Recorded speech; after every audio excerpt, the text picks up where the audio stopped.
नमस्कार, India report में आप सभी का स्वागत है। बिहार विधानसभा की 243 सीटों पर चुनाव संपन्न हो गए और अब लोगों को इंतजार है 14 नवंबर यानी कि जिस दिन नतीजा आना है। 243 सीटों पर किसकी जीत होगी, किस अलायंस की बिहार में सरकार बनेगी यानी कि एनडीए की सरकार बनेगी या फिर महागठबंधन की सरकार बनेगी। 14 नवंबर को चुनाव के नतीजे के दिन पूरी तरह से तस्वीर साफ हो जाएगी। लेकिन कुछ ऐसे कैंडिडेट हैं, कुछ ऐसे फेमस या चर्चित कैंडिडेट हैं, उम्मीदवार हैं, प्रत्याशी हैं, जिनके नाम की चर्चा बिहार विधानसभा चुनाव के दरमियान खूब रही। लेकिन क्या वो जीतेंगे या हार जाएंगे? तो कुछ ऐसी सीटें हैं, 25 ऐसी सीटें हैं या फिर 25 ऐसे नाम हैं जिनके जीतने के चांसेस बहुत ही कम नजर आ रहे हैं। हो सकता है कि ये चुनाव हार जाएं और ऐसा होगा या नहीं होगा 14 तारीख को ही पता चलेगा। लेकिन जो आंकड़े निकलकर सामने आ रहे हैं, जो वोटर से जो बातचीत की गई, किसे उन्होंने मतदान किया है, किस तरह का चुनावी समीकरण है, उनके पक्ष में जाता दिख रहा है, उनके खिलाफ जाता दिख रहा है, तो इन 25 नामों के बारे में हम आपको बताएंगे जिनके जीतने के चांसेस बहुत ही कम नजर आ रहे हैं। वैसे जीत भी सकते हैं, लेकिन अभी तक की जो संभावना दिख रही है उसमें बहुत ही कम ऐसे चांसेस हैं। तमाम आंकड़े जो बता रहे हैं उसके हिसाब से ऐसा लग रहा है कि इनका जीतना अपने क्षेत्र में बहुत ही मुश्किल भरा काम हो सकता है इस विधानसभा चुनाव में। चलिए एक एक सीट और उनके प्रत्याशी का नाम हम आपको बताएंगे जिनके जीतने के चांस बहुत ही कम नजर आ रहे हैं। सबसे पहले अगर हम बात करें आरजेडी के उम्मीदवार जो कि बाढ़ से हैं, लल्लू मुखिया, उनके जीतने का चांस बहुत ही कम नजर आ रहा है। यानी कि यहां से लल्लू मुखिया जीत अगर जीतने के चांस की बात करें तो बहुत ही कम उनके फेवर में चीजें जाती दिख रही हैं, जो आंकड़े उनके लिए जो बाढ़ से निकलकर सामने आ रहा है। और अगर अगली सीट की बात करें दीघा की, जहां से सीपीआई एमएल की तरफ से टिकट दिया गया था दिव्या गौतम को, तो दिव्या गौतम भी यहां से ऐसा लग रहा है जो आंकड़े हैं उनके खिलाफ जाता दिख रहा है। एक संभावना इस तरह की जताई जा रही है कि वो यहां से हार सकती हैं दिव्या गौतम। दीघा से जीतना इनके लिए मुश्किल भरा काम लग रहा है। इसके बाद अगली सीट पालीगंज की बात करें, जहां से एलजेपी आर के प्रत्याशी सुनील कुमार के जीतने का चांस बहुत ही कम यहां पर नजर आ रहा है। ऐसा लग रहा है कि पालीगंज से वो जीत नहीं पाएंगे और जो आंकड़े हैं सुनील कुमार के पक्ष में जाता नहीं दिख रहा है। इसके बाद अगर नवादा विधानसभा सीट की बात करें, जहां से आरजेडी के उम्मीदवार कौशल यादव की बात करें, तो जो आंकड़े हैं वो इनके खिलाफ जाते दिख रहे हैं और ऐसा लग रहा है कि आरजेडी के उम्मीदवार कौशल यादव यहां से चुनाव हार सकते हैं। इसके बाद अगर करघर विधानसभा सीट की बात करें, जहां से जन सुराज पार्टी के प्रत्याशी रितेश पांडे, जिनकी चर्चा काफी रही, भोजपुरी गायक कलाकार हैं और ऐसा शुरुआत में जो आंकड़े आ रहे थे कि वो जीत सकते हैं, लेकिन यहां से जो आंकड़े अब जो लास्ट टाइम जो आंकड़े आ रहे हैं रितेश पांडे के खिलाफ जाता दिख रहा है और हो सकता है कि यहां से वो चुनाव हार जाए। इसके बाद अगर जनता दल यूनाइटेड के प्रत्याशी सुपौल सीट की बात करें, जहां से टिकट दिया गया है जेडीयू की तरफ से विजेंद्र प्रसाद यादव का, यहां से इनके जीतने का चांस बहुत ही कम दिख रहा है। आंकड़े इनके खिलाफ जाते दिख रहे हैं। और अगर अगली सीट चनपटिया की बात करें, जहां से जन सुराज पार्टी की तरफ से मनीष कश्यप को टिकट दिया गया था, काफी इनकी चर्चा हो रही थी कि जीतकर ही आएंगे, लेकिन मनीष कश्यप के खिलाफ पूरी तरह से आंकड़े जाते दिख रहे हैं और यहां से वो चुनाव हार सकते हैं।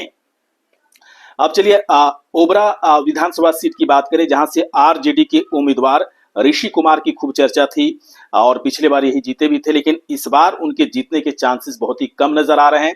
आंकड़े उनके खिलाफ जा रहे हैं और ओबरा से ऋषि कुमार हो सकता है कि चुनाव हार जाएं।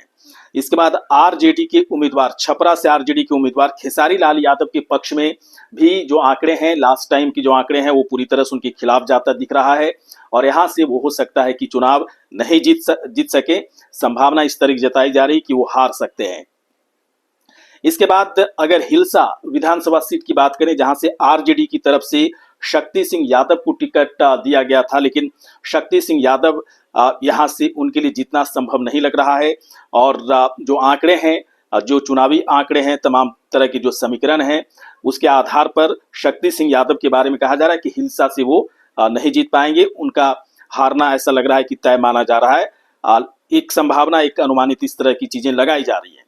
इसके बाद सीपीआई एमएल की तरफ से आरा से दिया गया था क्यामुद्दीन अंसारी को टिकट दिया गया था, लेकिन क्यामुद्दीन अंसारी के खिलाफ आंकड़े हैं और ऐसा लग रहा है कि आरा सीट से वो जीत नहीं पाएंगे।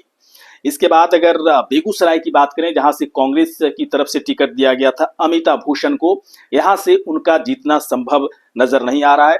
जो आंकड़े, चुनावी आंकड़े हैं, जो एग्जिट पोल के तहत जो आंकड़े जुटाने की जो कोशिश की गई है, उसमें अमिता भूषण यहां से हारती हुई नजर आ रही हैं। वहीं अगर विक्रम विधानसभा चुनाव की विधानसभा सीट की बात करें, जहां से कांग्रेस की तरफ से अनिल कुमार को यहां से टिकट दिया गया था, अनिल कुमार के पक्ष में भी पूरी तरह से आंकड़े नहीं जाते दिख रहे हैं, और विक्रम से अनिल कुमार जो कि कांग्रेस के प्रत्याशी हैं, यहां से वो हार सकते हैं। अगली सीट अगर दरभंगा की बात करें, जहां से वीआईपी की तरफ से प्रत्याशी दिया गया था, उमेश सहनी को प्रत्याशी यहां से बनाया गया था। उमेश सहनी भी दरभंगा से हार सकते हैं, उनके खिलाफ चुनावी आंकड़े दिख रहे हैं। एग्जिट पोल के जो आंकड़े हैं वो भी उनके खिलाफ जाता दिख रहा है। तो दरभंगा से जीतना उमेश सहनी के लिए संभव होता नजर नहीं आ रहा है। और अगली विधानसभा सीट हाजीपुर की बात करें, जहां से आरजेडी की तरफ से देव कुमार चौरसिया को टिकट दिया गया था, लेकिन देव कुमार चौरसिया यहां से हार सकते हैं, इस तरह की संभावना जताई जा रही है। इनके लिए जीतना यहां पर थोड़ा मुश्किल होता नजर आ रहा है। इसके बाद अगर मटिहानी विधानसभा सीट की बात करें, जहां से आरजेडी की तरफ से बोगो सिंह को टिकट दिया गया था, लेकिन ऐसा लग रहा है कि बोगो सिंह यहां से जीत नहीं पाएंगे। उनके लिए चुनाव जीतना मुश्किल होता यहां पर दिख रहा है।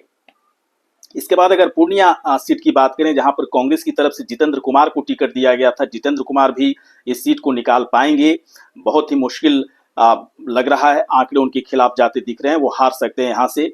इसके बाद रुपौली की बात करें, जहां से जनता दल यूनाइटेड के कलाधर मंडल को टिकट दिया गया था, लेकिन वो यहां से हारते हुए नजर आ रहे हैं, और ऐसा लग रहा है कि रुपौली में उनके खिलाफ चीजें बनी है, इस वजह से वो हारते हुए दिख रहे हैं।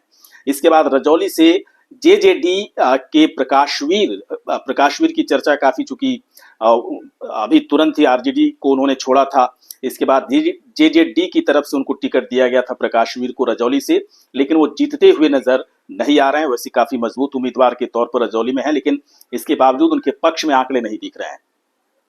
इसके बाद हम की तरफ से बाराचट्टी से ज्योति देवी को टिकट दिया गया था, लेकिन ज्योति देवी बाराचट्टी से जीत पाएंगी ये कहना बड़ा मुश्किल सा लग रहा है, क्योंकि आंकड़े उनके खिलाफ हैं और ऐसी संभावना जताई जा रही है कि बाराचट्टी से वो जीत नहीं पाएंगी। इसके बाद अगर मुंगेर सीट की बात करें, जहां से आरजेडी की तरफ से अविनाश विद्यार्थी को टिकट दिया गया था, लेकिन अविनाश विद्यार्थी इस सीट से जीतना उनके लिए संभव नहीं दिख रहा है, और तमाम जो चुनावी आंकड़े हैं, एग्जिट पोल्स के जो आंकड़े उनके खिलाफ जाते दिख रहे हैं। इसके बाद अगर परिहार सीट की बात करें, जहां से निर्दलीय के तौर पर ऋतु जायसवाल यहां से खड़ी थी, काफी इनकी चर्चा हो रही थी, और जिस तरह से प्रचार प्रसार किया गया, जन समर्थन भी देखा गया, लेकिन जो लास्ट टाइम जो आंकड़े आ रहे हैं वो ऋतु जायसवाल के खिलाफ जाता दिख रहा है, और ऐसा लग रहा है कि यहाँ से वो हार जाएंगी। जितना उनके लिए मुश्किल सा लग रहा है। अगर नोखा विधानसभा सीट की बात करें, जहां से आरजेडी की तरफ से अनीता देवी को टिकट दिया गया था, लेकिन अनीता देवी यहां से हारती हुई नजर आ रही है, क्योंकि जो चुनावी आंकड़े हैं, एग्जिट पोल के जो आंकड़े हैं, तमाम तरह के जो चुनावी समीकरण है, उनके खिलाफ यहाँ पर जाता दिख रहा है। तो अनीता देवी आरजेडी से नोखा से हार सकती हैं। इसके बाद जनता दल यूनाइटेड की तरफ से बेलागंज से टिकट दिया गया था मनोरमा देवी को, लेकिन ऐसा लग रहा है कि मनोरमा देवी यहाँ से सीट नहीं निकाल पाएंगी, नहीं जीत पाएंगी। उनके पक्ष में जाता हुआ नहीं दिख रहा है तमाम समीकरण, और लास्ट टाइम जो वोटर से जो बातचीत की गई उसके मुताबिक भी।